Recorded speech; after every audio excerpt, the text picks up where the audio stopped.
continuação do capítulo 8, beleza. Tratar Deus não como alguém a ser adorado, mas como alguém a ser usado, é o que acontece quando perdemos a beleza de vista. Quando nos rendemos às inclinações utilitárias dos nossos corações pecaminosos e da nossa cultura comercial. Sem a impraticabilidade da beleza, perdemos a verdade de que algumas coisas existem simplesmente para serem admiradas e não para serem utilizadas. Não tem como reconhecer o valor inerente e infinito do próprio Deus. Esse fato nos ajuda a entender o porquê Deus queria que o tabernáculo fosse um lugar de beleza não prática e não apenas uma tenda útil para a adoração. A adoração quer dizer atribuir valor. Ela vê o valor intrínseco ao invés do valor transacional, daquilo que está sendo adorado. Diferente de religiões impulsionadas por superstição, divinação ou medo, a fé cristã verdadeira, não adorada a Deus com um alvo utilitário em mente. Não é transacional, não é útil. A adoração é um ato lindo e nada prático de adoração que flui de um coração transfixado pela beleza de Deus.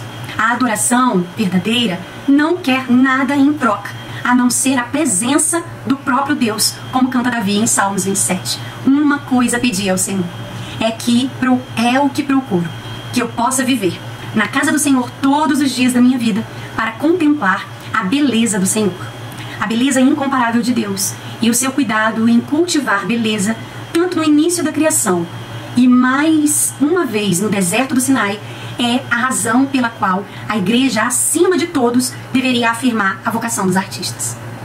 O seu chamado nos lembra que nem tudo no cosmos foi criado para ser usado e que a beleza tem uma função importante e não utilitária no nosso mundo.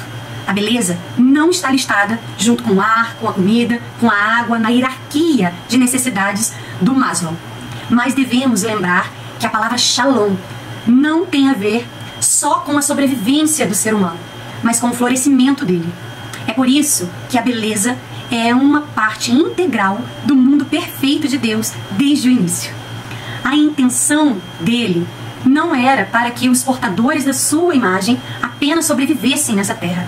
O desejo dele era para que pudéssemos viver com abundância e florescer, nos deleitar nas maravilhas e na alegria de um mundo cheio de reflexos da beleza. Aqueles chamados por Deus para vocações artísticas, muitas vezes têm encontrado na igreja uma comunidade desafiadora na qual prosseguir nos seus chamados. O mandato de cultivar beleza no mundo nem sempre se submete às obras práticas promovidas dentro da igreja.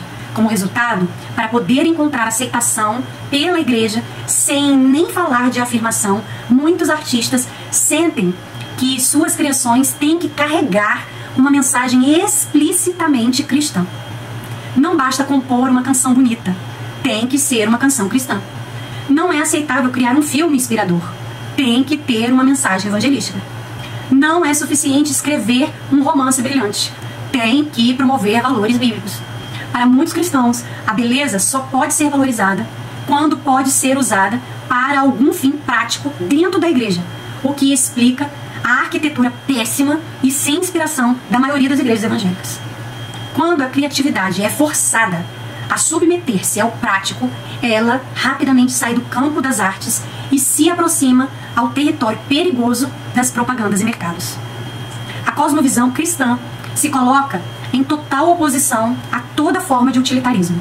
A nossa fé afirma o valor dado por Deus de cada pessoa, independentemente da sua utilidade. Uma crença cada vez mais desafiada em um mundo impulsionado pelas práticas do comércio, um mundo que ainda escraviza 27 milhões de pessoas e aborta 44 milhões de crianças todo ano. Sim, Deus tem organizado o seu mundo para ser útil, mas ele também tem embutido nele a qualidade nada prática da beleza, para nos lembrar de que valor não é definido por utilidade. Nem todas as coisas existem para serem usadas. Algumas coisas existem apenas para serem adoradas. Porter perguntou a um músico se ele não era louco em tocar em uma zona de guerra.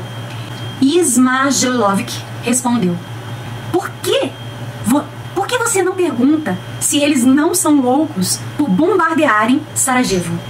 A história desse homem mostra outro aspecto do chamado do artista. Vocações que cultivam beleza não apenas revelam o caráter de Deus, mas nos ensinam a valorizarmos o que não é prático, mas também desafiam a pecaminosidade do nosso mundo. Artistas cristãos são levantados em um desafio profético a tudo que é mal e feio, e através de suas obras nos oferece uma janela para o mundo que está por vir. Ao tocar o seu violoncelo no centro de um Sarajevo destruído por guerra, Ismagelovic estava plantando um jardim no meio de um campo de batalha. Ele estava confrontando a pecaminosidade do homem visto na praticidade horrível de uma guerra, com a beleza de Deus visto na impraxividade e extravagante da arte. O artista cristão está engajado em seu próprio desafio sutil, porém poderoso. Ele está se recusando a submeter-se à feiura do mundo e na sua cultivação de beleza está criando um oásis para outros que estão fugindo das trevas.